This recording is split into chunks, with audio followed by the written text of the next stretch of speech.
J'aimerais partager de cœur à cœur avec vous. Et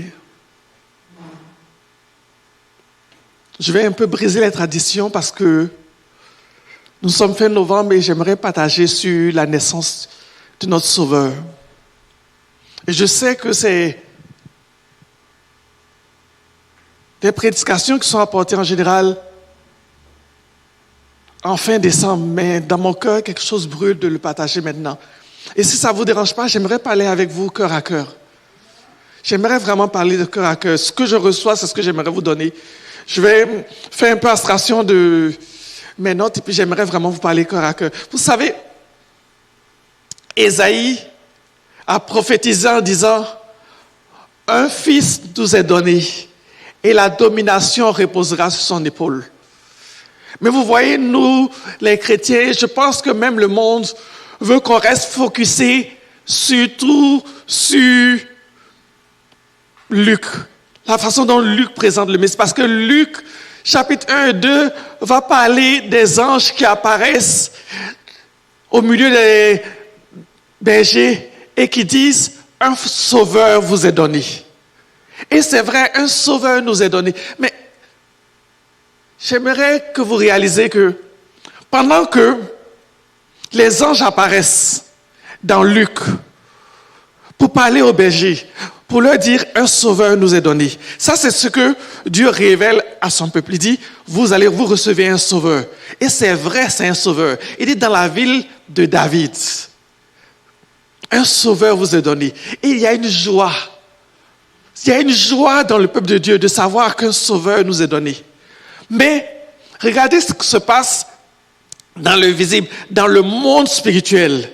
Lorsque les mages d'Orient, des hommes occultes, reçoivent la révélation du Messie, ils ne voient pas un sauveur.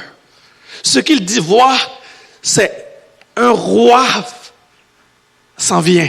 Ils disent, le roi des Juifs va naître.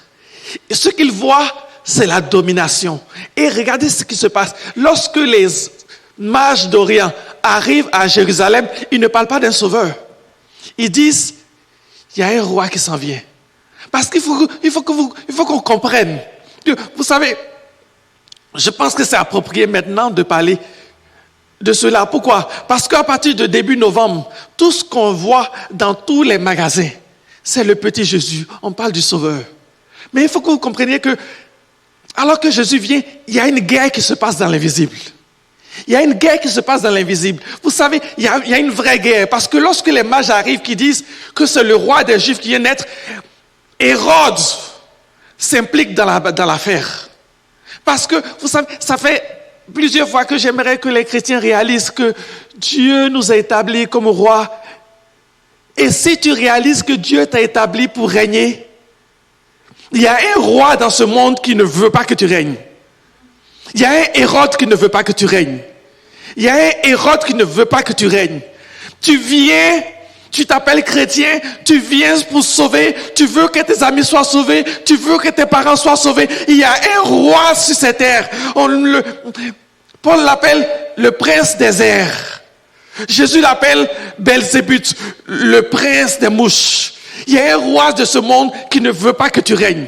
Il faut qu'on prenne conscience que alors qu'on rentre et que le monde veut nous enguirlander avec toute la magie de Noël et c'est vrai, c'est vraiment comme une sorte de magie pour nous garder comme somnolents, pour que nous ne voyions pas la réalité. La réalité, c'est qu'il y a une guerre qui se passe dans l'invisible. Il y a une guerre qui se passe dans l'invisible. Dès que Jésus vient sur terre, il y a une guerre qui se passe parce que Hérode sait que il y a un roi qui vient contre lui. Et quand tu es chrétien et que tu es conscient que tu règnes, que Dieu t'a établi pour régner, il y a un roi sur ce monde qui ne veut pas que tu règnes. Quelqu'un va se lever contre toi à cause de ce que Dieu a mis sur toi. Et ne pensez pas que ça date d'aujourd'hui, ça date depuis longtemps. Regardez par rapport à Moïse. Le peuple d'Israël se retrouve en Égypte pendant 400 ans, comme Dieu a prophétisé à Abraham. Ce sont des bergers. Ils grossissent, ils se multiplient. Pharaon a une armée. Pharaon détient toute l'Égypte. Pharaon s'est enrichi grâce à Joseph et Pharaon détient toutes les terres d'Égypte. Pharaon est au maximum de sa puissance. Mais lorsque les 400 ans arrivent à terme, Satan sait que un sauveur va venir pour faire sortir le peuple d'Israël d'Égypte. Qu'est-ce qu'il fait? Il décide de commencer à faire souffrir le peuple d'Israël. Et qu'est-ce qu'il fait? Il dit aux sages-femmes de tuer, quoi? Pas les filles. Tous les premiers-nés mâles. Pourquoi? Les femmes ne prenaient pas mal. Ce n'est pas parce que les femmes ne sont pas importantes. C'est parce qu'à l'époque, celui qui avait le pouvoir, celui qui avait l'autorité, c'était l'homme. Et Satan s'attaque automatiquement à tout. Vous savez, Satan sait ce que Dieu a mis en toi. Avant que ce que Dieu a mis en toi s'épanouisse, Satan veut le détruire. C'est ce que Satan fait. Satan s'attaque à toi. Beaucoup de chrétiens disent, mais moi je sais pas qui je suis, je sais pas qu'est-ce que j'ai, je comprends pas pourquoi est-ce que j'ai autant d'attaques. Mais parce que Satan voit en toi ce que toi tu vois pas. Et l'ennemi voit en toi et l'ennemi s'élève. L'ennemi s'élève, Satan s'élève déjà contre Jésus, le petit bébé. C'est un bébé qui est né, même pas dans un hôpital, même il est né dans une crèche. Il est né, il n'a même pas eu de place dans un hôtel pour naître. Il est né dans une crèche. Son père est un simple charpentier. Ils sont même pas riches. Il est né, mais Satan sait que ce petit garçon-là porte en lui la domination. Parce qu'Isaïe a prophétisé en disant la domination reposera sur son épaule. Et parce que Satan sait cela, Satan s'attaque déjà à lui. Et j'aimerais qu'on réalise que alors qu'on commence à rentrer dans ce qu'on appelle la magie de Noël, comprenez que derrière il y a une guerre. Il y a une guerre. Pourquoi? Parce que Satan s'attaque à nous. Satan s'attaque à nos jeunes hommes. Satan s'attaque à tous les semences jeunes en nous pour les détruire. Parce qu'il ne veut pas que tu atteignes le plein potentiel de toi-même. Il veut te détruire alors que tu es jeune. Alors que tu as reçu la révélation. Alors que ton ministère est jeune. Satan va s'attaquer à toi. Il va s'attaquer à toi. Il va s'attaquer juste pour Moïse. Pharaon a demandé qu'on tue tous les premiers-nés. La même chose se répète à cause de juste Jésus. Parce que le diable, il ratisse l'âge. Hérode s'est arrêté, il a fait ses calculs, il dit, cet enfant doit avoir 1 an, peut-être 1 an et demi, on ne prend pas de chance, tuer tous les enfants de moins de 2 ans. Satan ratisse l'âge. C'est une guerre spirituelle qui se passe et c'est une guerre qui fait des victimes, qui fait des... Vous savez, vous connaissez l'expression dommages collatéraux? Parce que ne pense pas que parce que tu es chrétien, Satan s'attaque juste à toi. Il s'attaque également à ta famille. Il s'attaque à tes frères. Il s'attaque à tes amis. Pourquoi? Parce que s'il ne peut pas t'avoir, il peut avoir ton frère.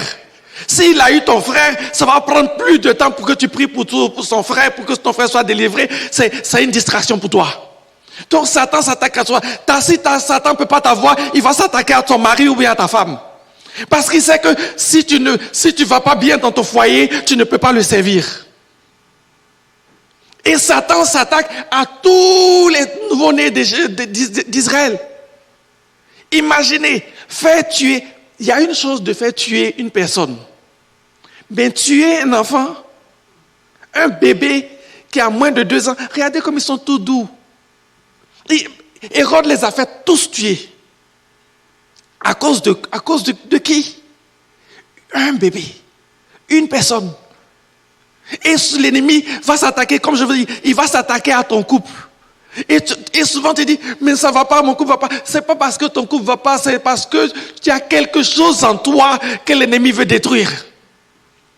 Au lieu de te focusser, dis, c'est parce que mon couple va pas bien, c'est parce que ma femme est mauvaise, c'est parce que mon mari est mauvais. Non, t'as pas compris la chose. It's not about your husband, c'est pas par rapport à ton mari, c'est par rapport à ton conjoint, c'est par rapport à toi. C'est par rapport à toi, c'est par rapport à toi. Satan sait que si tu as passé une soirée de prière, Tu es tout zélé, que tu rentres à la maison, qu'il y a une chicane t'attend, ça brise ton moral. Satan le sait. C'est pour cela qu'il s'attaque à ton couple.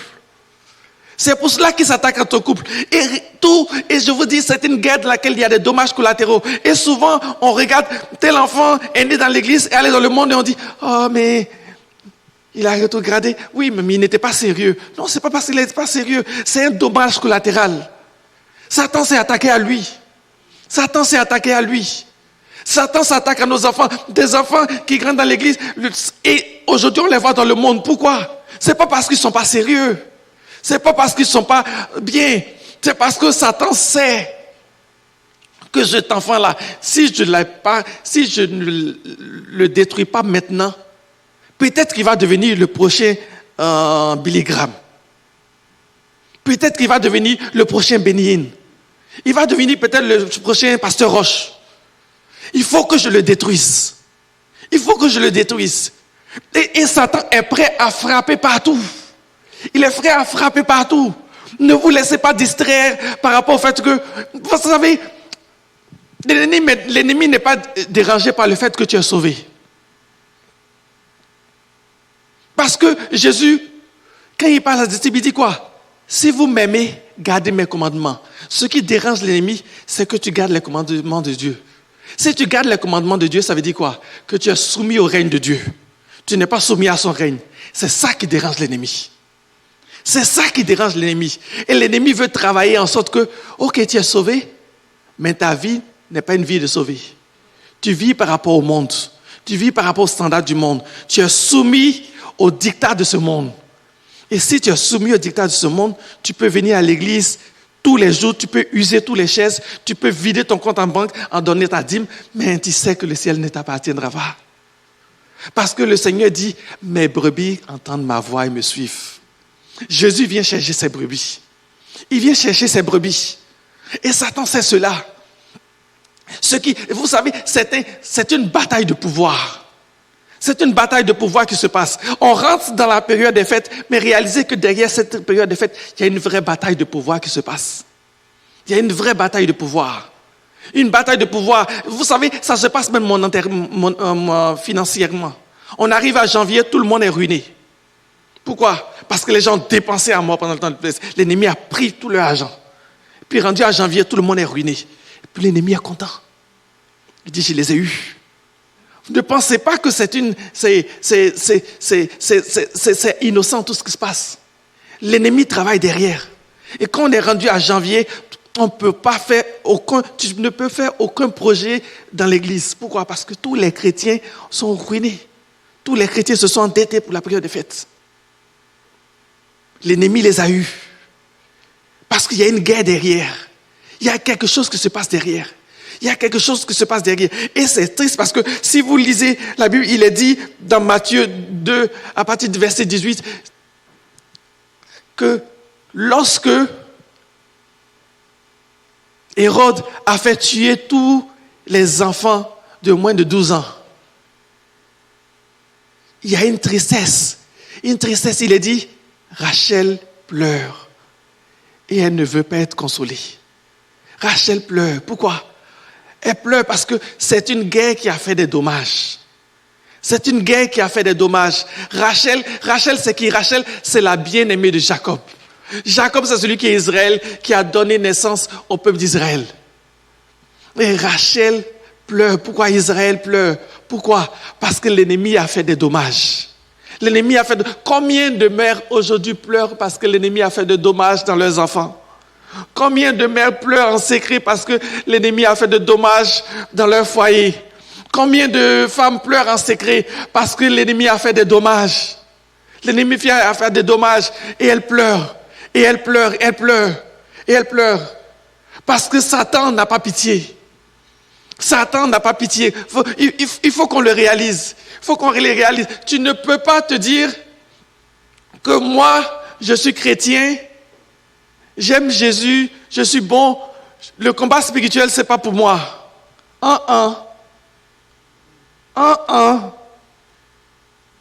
Le jour où tu as accepté Jésus, tu es rentré dans une guerre qui a commencé bien avant toi. Ça vient, comme on dit en anglais, it's come with a package. C'est tout un combo. Le jour où tu as accepté Jésus, tu as accepté, il t'a guéri, il t'a régénéré, il t'a sauvé, ben tu es rentré aussi dans son ami. Tu es rentré dans son ami. Le jour où tu as accepté Jésus, tu as dit oui, je suis bien aimé du Père. Ah, automatiquement tu t'es fait un ennemi. En fait, pour être clair, ton ennemi, il existait depuis longtemps. C'est juste que tu étais trop niaiseux, tu ne le voyais pas. Tu étais aveuglé, tu étais païen, tu ne savais pas que tu avais un ennemi. Tout ce qui s'est passé quand tu es devenu chrétien, c'est que tes yeux se sont ouverts pour que tu vois ton ennemi. Parce que les gens qui sont dans ce monde, qui se suicident, qui souffrent, qui sont pris avec toutes sortes d'addictions, c'est l'ennemi qui les attaque. La différence entre toi et eux, c'est que toi, tu connais l'ennemi en question. Eux, ils ne le connaissent pas. Eux, ils ne le connaissent pas.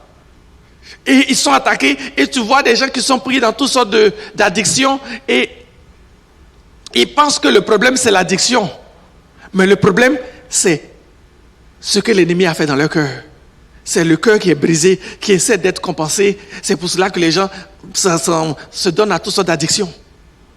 Et tu vois des jeunes qui sont dans la maison, qui se livrent à toutes sortes de choses honteuses comme la pornographie et autres. Et ils pensent que le problème, c'est Internet. Le problème, c'est pas Internet. Le problème, c'est ce qui se passe dans ton cœur. Il y a quelque chose que l'ennemi a brisé dans ton cœur. Et tu veux combler ce vide-là. Et tu cherches à combler ce vide-là en allant prendre des choses impures pour combler ce vide. Et ça te souille, mais ça ne comble pas le vide. Mais tu ne sais pas que la vraie solution, la vraie guérison, elle est en Jésus. Elle est en Jésus. Si tu savais que la vraie guérison est en Jésus, au lieu d'aller chercher à te souiller dans toutes ces choses, tu viendrais juste à Jésus. Et lui, il te guérirait. Il te guérirait. Écoutez, aujourd'hui, je parle terre à terre. C'est correct avec vous que je vous parle terre à terre, que je vous parle de cœur à cœur. Vous savez, c'était même pas dans mon message, mais je sens qu'il faut que je le dise. Beaucoup de jeunes, aujourd'hui que je vois, qui ont pris pour eux par rapport à la pornographie, par rapport à la masturbation, ils disent, mais c'est parce que je ne suis pas marié. Quand je vais être marié, je n'aurai pas tous ces problèmes. Tu penses que le mariage libère? Ou est-ce que tu as lu dans ta Bible que le mariage est un moyen de délivrance? Le mariage ne libère pas par rapport à un lien spirituel. Si tu étais menteur, tu te maries, tu deviens un mari menteur. Si tu étais un célibataire menteur, tu te maries, tu es un mari menteur. Si tu étais un célibataire voleur, tu te maries, tu es un mari voleur. Si tu étais un célibataire colérique, tu te maries, tu es un mari colérique. Arrêtez de penser comme cette mentalité catholique, comme le mariage, comme un sacrement. Non, le mariage, c'est une union entre deux personnes. Mais le mariage ne te délivre pas. Si tu es lié par la pornographie, tu vas rentrer dans le mariage lié par la pornographie. Si tu es lié par rapport à n'importe quoi que ce soit par la convoitise, tu vas rentrer dans le mariage lié par la convoitise. Tu as besoin de Jésus. Tu as besoin de Jésus. Et on a chanté aujourd'hui, le Saint-Esprit est là. Le Saint-Esprit est là pour te guérir. Le Saint-Esprit est là pour te libérer. Le Saint-Esprit est là pour te transformer. Tu as besoin de Jésus. Je te prêche l'évangile 1:01. Tu as besoin de Jésus. Tu as besoin de Jésus. Tu as besoin de Jésus. Parce que tout ce que tu vas faire, c'est prendre tes liens de célibataire et rentrer dans le mariage avec tes liens de célibataire. Et la pauvre fille va se retrouver à se battre avec des démons qu'elle n'a même pas, qu'elle ne connaissait même pas. Parce que les gens se marient et puis demain tu te vois, tu te bats avec des choses que tu n'avais même pas dans ta famille. Pourquoi? Parce que l'autre, il est rentré avec. Il n'a pas passé par la croix d'abord. Passe par la croix avant d'entrer dans ton mariage. Parce qu'il y a une guerre, il y a une guerre. Vous savez, on parle de Noël, tout beau, c'est pas beau, il y a une guerre derrière. Il y a des morts, il y a des morts. Quand vous lisez la naissance de Jésus, c'est une naissance qui a été marquée par des morts. Et Rachel pleure. Rachel pleure. Beaucoup de gens sont frappés par l'ennemi. Pourquoi? Parce que l'ennemi a vu ce qu'il y a en eux. L'ennemi veut, comme je le répète, c'est ce qui brûle dans mon cœur. L'ennemi n'attend pas à ce que tu développes ton potentiel. Il veut te détruire maintenant. Il veut te détruire maintenant. Il veut te détruire maintenant. Pourquoi? Parce que le jour où tu vas être dans ton plein potentiel, tu vas t'attaquer à lui. Tu vas t'attaquer à lui. L'ennemi ne va pas attendre que tu prennes des coups pour savoir comment chasser les démons et autres pour t'attaquer à toi. Il va s'attaquer à toi le jour où tu es devenu chrétien. Et souvent, nous les chrétiens, on se laisse distraire par cela. Mais regardez la vie de Jésus. Regardez la naissance de Jésus. Alors qu'on va rentrer dans décembre et que le monde va essayer de nous troubler en nous faisant croire que tout est beau, tout est beau, tout est beau. Oui, le petit Jésus, la crèche. Non, non, non, non, non. Il y a une guerre derrière. Il y a une guerre pour les enfants de Dieu. Il y a une guerre pour ce que Dieu a appelé. Pourquoi? Parce que si tu sais que tu es enfant de Dieu, si tu sais que Dieu t'a élevé, que Dieu t'a appelé pour régner, un ennemi s'en veut à toi. Un ennemi s'en veut à tes amis. Prie pour tes amis. Prie pour ta famille. Prie pour tes collègues. Prie pour tout ce que tu connais. Parce que l'ennemi va s'attaquer à eux. L'ennemi va s'attaquer à eux pour t'avoir toi. Pour t'avoir toi, l'ennemi va s'attaquer à eux tous. L'ennemi va s'attaquer à eux tous. Et ça fait depuis 2 semaines que je suis, dans mon cœur, je suis contré. Quand je prie, que je pense à tous ces jeunes qu'on a tantôt vus dans l'église. Et puis un jour, sont retrouvés dans le monde. Puis c'est fini. Mais non, c'est pas fini. C'est pas fini. Parce que pour tout, une chose que j'aimerais dire, c'est que l'ennemi s'est attaqué à plusieurs personnes. Hérode a voulu tuer tous les enfants de moins de 2 ans, mais il n'a pas pu tuer Jésus. Il n'a pas pu tuer Jésus. Il avait une armée, il avait des soldats. Joseph et Marie n'avaient pas d'armée, ils n'avaient pas de soldats, mais ils ont pu lui échapper. Alors sache, toi qui m'entends, que quel qu'en soit ce que l'ennemi met contre toi, il ne pourra pas te détruire. Il se lève contre toi, c'est vrai. Il met tous ses pouvoirs contre toi. Il met sous ton armée contre toi. Mais il ne va pas te détruire si tu t'attaches à Dieu. Si tu t'attaches à Dieu, il ne va pas te détruire. Parce que la Bible dit que divinement avertis, Marie et Joseph se sont enfuis pour aller en Égypte.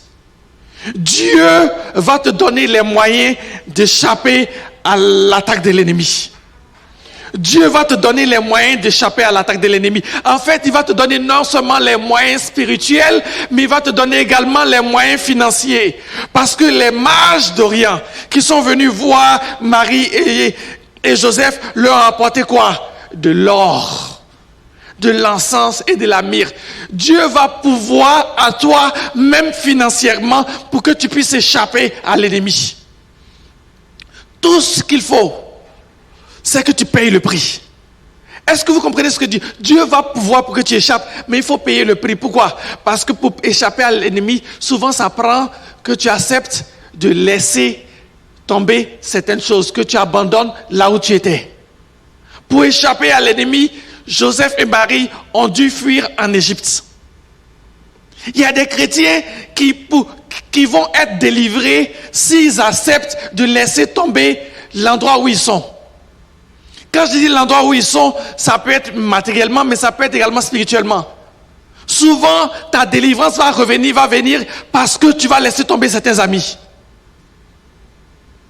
Il y a certains chrétiens pour lesquels on va beau prier. Le pasteur a prié pour toi, chasser les démons.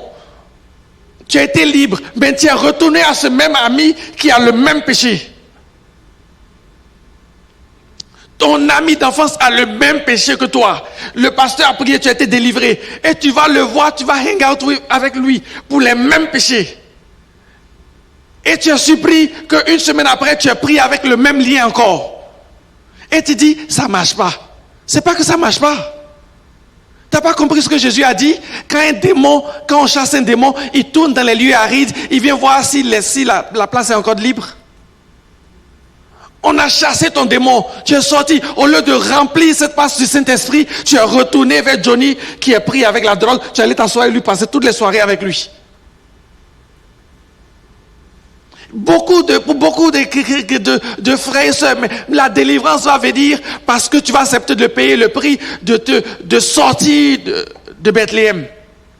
Ou bien de sortir de Nazareth. Qu'importe si c'est ton endroit où tu as grandi. Qu'importe si c'est l'endroit où tu es sécure. Ta délivrance va prendre souvent que tu payes le prix. Que tu coupes certaines choses.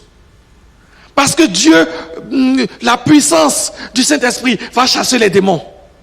Mais toi, tu vas chasser tes amis. Toi, tu vas renoncer à certains liens. Tu vas renoncer à certaines fréquentations. Tu vas renoncer à certains endroits. Tu vas renoncer même à certains films. Parce que, tu sais que tu as des problèmes de choses, de convoitise. Pourquoi tu regardes des films avec des femmes nues? Pourquoi? Tu cherches quoi? Tu nourris la bête? Tu nourris la bête, c'est tout ce que tu fais. Tu nourris la bête, elle grandit. Et tu es surpris que la bête est toujours forte, qui te tente toujours. Pourquoi? Soyons sages. Et vous savez, souvent, on pose des actes qui ne font pas de sens. Et on dit, ça marche, l'église ne marche pas. Ce n'est pas l'église qui ne marche pas. Si tu vas à l'hôpital, quand on te donne des médicaments pour prendre, que tu ne le prends pas, ce n'est pas le médecin qui a un problème, c'est toi. Parce qu'il y a une posologie. L'évangile est clair. L'évangile dit de vivre de cette façon. Vis de cette façon. Si tu vis autrement, ne t'attends pas à ce que les résultats soient différents. Ce qu'un homme sème, c'est ce qu'un homme récolte. Et j'aimerais tellement qu'on embrasse cela. La bonne nouvelle, c'est que, quelle qu'en soit la puissance de l'ennemi, Dieu va nous délivrer. Mais sommes-nous prêts à payer le prix de cette délivrance? Sommes-nous prêts à payer le prix de cette délivrance? Sommes-nous prêts à payer le prix de cette délivrance? Parce que la délivrance coûte cher. La délivrance coûte cher. Elle coûte cher pour celui qui délivre, elle coûte cher pour celui qui est délivré également. Le peuple d'Israël a été délivré d'Égypte.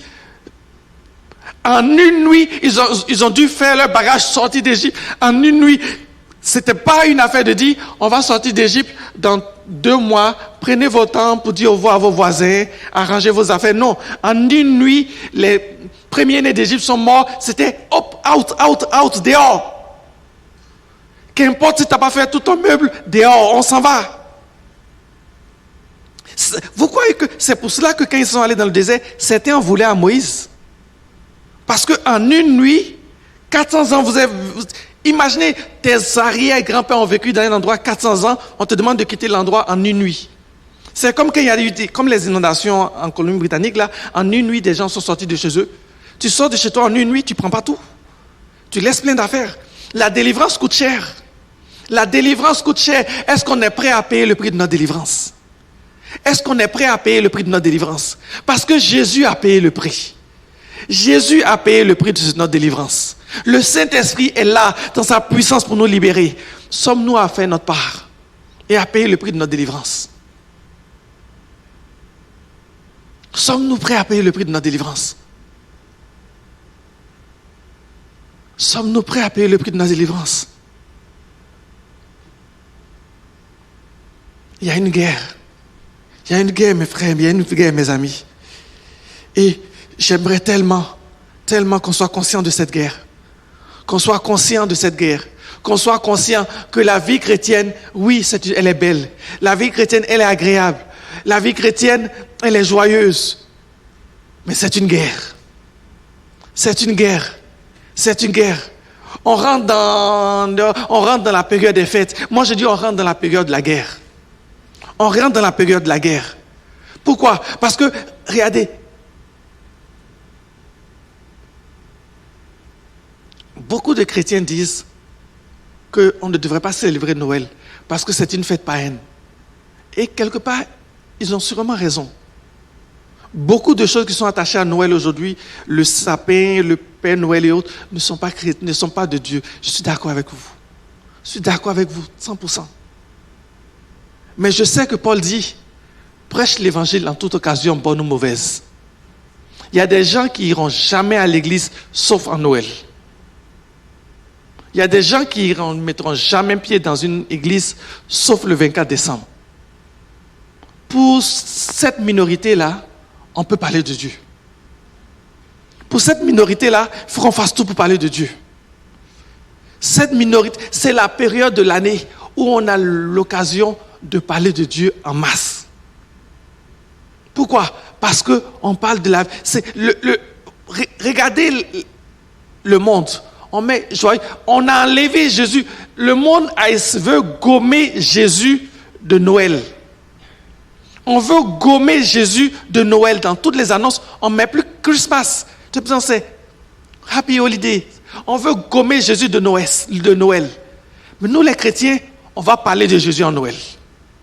On va parler de Jésus en Noël. On ne va pas laisser le monde prendre le pas sur quelque chose qu'on peut prendre pour célébrer Dieu. Et c'est le moment de parler de Dieu. De dire aux gens qu'ils ont un sauveur. De dire aux gens que Dieu est venu pour eux. Que tout ce que vous célébrez là, il y a un prix à payer. Que Jésus est mort pour eux. Que Jésus est mort pour eux. Profite de cette période pour inviter des amis chez vous et parle-leur de ton Messie. Parle-leur du Messie qui est né. Parle-leur du Messie.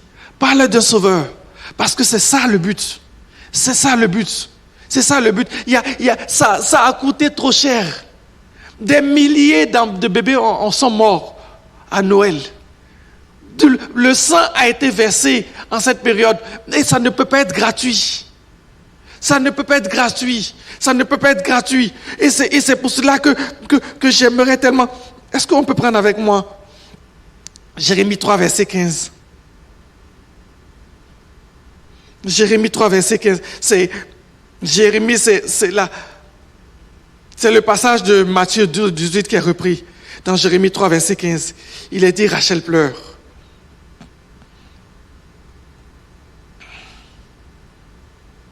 Je vais prendre avec vous Jérémie 3, verset 15.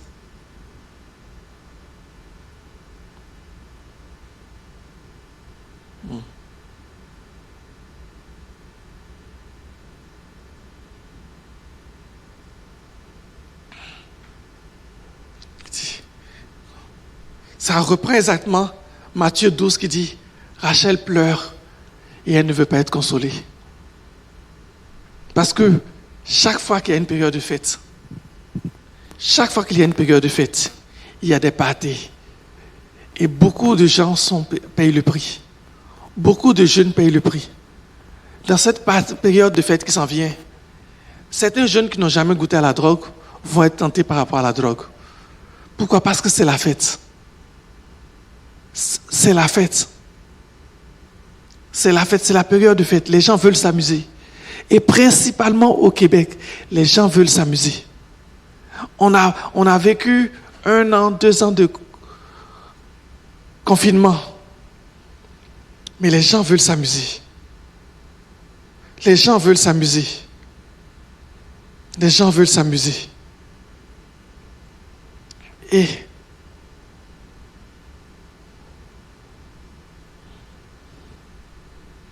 mon cœur est tellement attristé. Mon cœur est attristé quand je pense à tout ce qui se passe.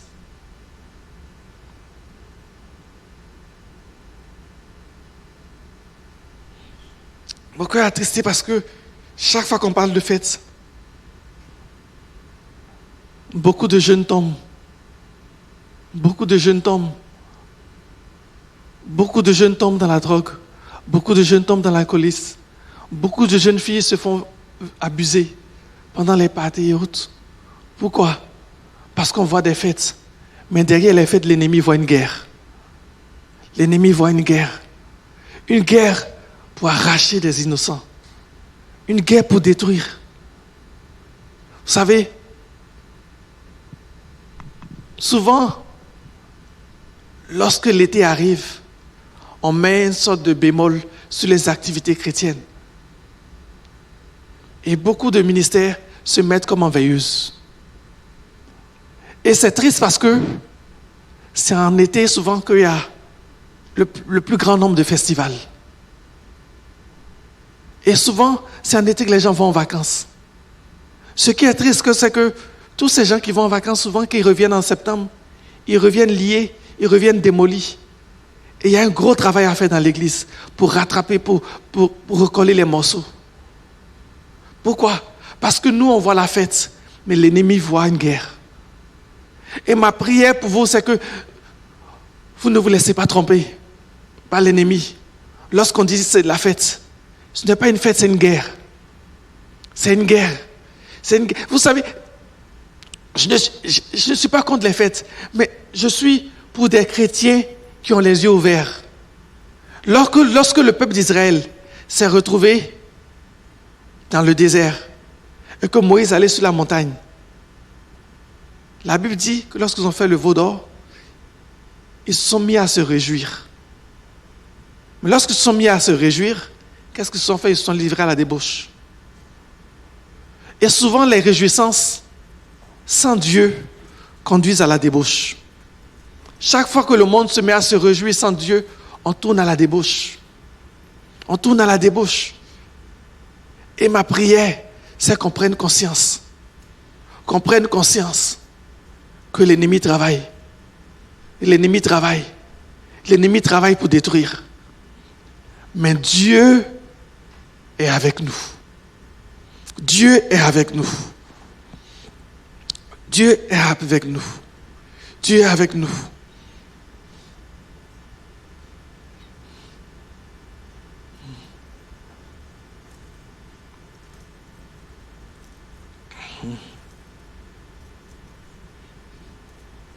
Alors que je parle, je pense à toutes les mères qui ont leurs enfants, qui sont dans le monde, et qui disent, Seigneur, je sais que si tu te dis, oui, Abraham, tu dis que Dieu garde ceux qui sont dans l'église, oui, ceux qui sont là, Dieu va les garder. Mais moi, mon frère est dans le monde, il est tombé. Moi, mon fils est tombé. Qu'est-ce qu'il y a pour lui? Qu'est-ce que Dieu a prévu pour lui? Et j'aimerais que tu prennes avec moi Jérémie, chapitre 3.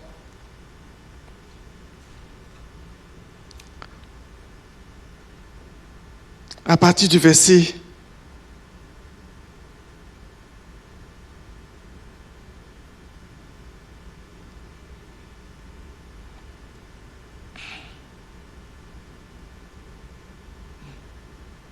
10.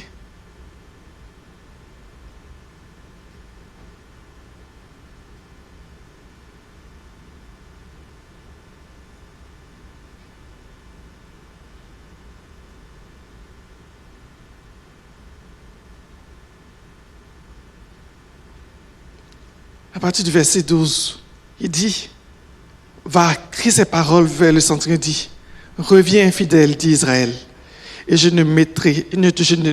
ne jetterai pas sur vous un regard sévère, car je suis miséricordieux, dit l'Éternel. Dieu appelle tous les enfants qui sont partis, tous ceux qui sont sortis d'Égypte, tous les fils prodigues. Le Père est à la porte. Vous savez ce que j'aime dans la parabole du fils prodigue? C'est que le fils prodigue est parti. Il est parti, il a dépensé tout l'argent, il a vécu comme il voulait et il a payé le prix de son péché. Mais le Père est à la porte et le Père attend. Et peut-être que tu te dis, mon bien-aimé s'est égaré. Mon mari s'est égaré, il est dans le monde. Mon fils est dans le monde, il s'est égaré. Mais je veux que tu saches, ne sois pas triste, parce que le Père est à la porte. Le Père est à la porte et il attend. Dieu se tient à la porte et il attend. Lorsque le fils prodigue revient, il trouve son Père est à la porte. Ce n'est pas lui qui frappe à la porte pour dire je suis revenu. Le Père est à la porte en train de l'attendre. Dieu est à la porte en train d'attendre tous les enfants qui sont partis, tous les jeunes qu'on a perdus, qui se sont égarés, qui ont été frappés par l'ennemi et qui sont aujourd'hui aveuglés. J'aimerais que vous sachiez que Dieu se tient à la porte et il les attend. Il n'est pas trop tard pour eux. Il n'est pas trop tard pour eux. Ils ne sont pas désespérés. Ne regarde pas son péché qu'il fait aujourd'hui. Ne dis pas, oui, il est pris avec toutes sortes d'addiction, il est pris avec toutes sortes de mauvaises habitudes, donc il est perdu. Non, il n'est pas perdu. Il n'est pas perdu. Le Père est à la porte. Le Père attend. Le Père attend, comme le Fils prodigue. Si vous regardez les péchés du Fils prodigue, tu te dis, ah, dégoûtant. Vous le regardez, vous le voyez qui est pris à la fin de sa vie avec les cochons à vouloir manger. Vous vous dites, c'est perdu. Mais le Père sait que c'est pas perdu. Le Père est à la porte. Le Père est à la porte et il attend. Il attend, il attend. Il attend. C'est vrai que Rachel pleure parce que ses enfants étaient frappés par Hérode. C'est vrai que beaucoup de mères pleurent. C'est vrai que beaucoup de parents pleurent parce que leurs enfants ont été frappés par l'ennemi et aujourd'hui sont dans le monde. Mais j'aimerais que vous sachiez que le Père spirituel, lui, il est à la porte. Il attend. Peut-être que tu es découragé par rapport à ton fils. Tu lui as parlé, tu as essayé de l'encourager, mais ça ne porte pas de fruit.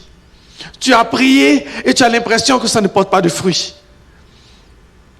Tu as essayé de le consoler, de l'encourager, mais ça ne porte pas de fruit pour toi. Mais Dieu n'est pas découragé. Dieu n'est pas découragé. Dieu est encore à la porte. Il attend. Il attend. Et Dieu n'attend pas pour rien. Si Dieu est encore à la porte, c'est parce que Dieu voit que il s'en vient. Il s'en vient. Peut-être que pour toi, il a encore pris avec les prostituées. Mais Dieu attend encore. Sois patient. Il va être pris avec les prostituées. Après, il va être pris avec les cochons. Mais il va revenir. Il va revenir peut-être sale, mais il va revenir. Il va revenir peut-être fauché. Il va revenir boiteux, mais il va revenir. Il est parti riche. Il est parti riche, il va revenir pauvre, mais il va revenir. Il va revenir. Il va revenir parce que le Père est à la porte. Le Père est à la porte, le Père attend. Donc ne te décourage pas. Ne te décourage pas parce que l'ennemi a fauché ton ami. Je parlais, vous savez, en venant, je parlais avec mon fils dans la voiture et il me parlait de certains de ses amis qu'il a eu comme chrétiens, qu'ils étaient jeunes, puis aujourd'hui, qui se sont éloignés de Dieu. Et ce que je ressens, c'est ça. Le Père est à la porte. Le Père est à la porte. Pour tous ceux qui se sont attachés à Dieu et que l'ennemi se dresse contre eux pour les briser, Dieu ne te laissera pas tomber. C'est mon message d'aujourd'hui. Pour tous ceux contre qui Hérode se lève, Dieu ne te laissera pas tomber. Pour tous ceux qui sont tombés, Dieu est à la porte et veut te récupérer. La Bible dit, il ne brisera pas le rosseau cassé. Il n'éteindra pas la mèche qui brûle encore. Il est bon, il est miséricordieux, il est fidèle. Même quand nous ne sommes plus fidèles, lui, il est encore fidèle. Même quand nous nous décourageons, qu'on dit que c'est... Est-ce que vous avez souvent vu un cas où on dit, celui-là, tu dis, celui-là, pour qu'il soit sauvé, ça va prendre le Saint-Esprit. Vous avez déjà entendu ces expressions-là? Tu regardes quelqu'un dans le péché, on dit, ah vraiment, je veux parler de Dieu, et on dit, ça va prendre le Saint-Esprit vraiment dans son cas. Parce que son cas est grave, mais le Saint-Esprit est là. On l'a chanté, le Saint-Esprit est là. Le Saint-Esprit est là pour guérir. Le Saint-Esprit est là pour sauver. J'ai envie d'inviter le groupe de louanges pour venir ici parce que j'ai envie de prier aujourd'hui. J'ai envie de prendre du temps pour prier. Pour prier. Pour prier, pour prier, pour prier, pour prier. Prier pour les frères.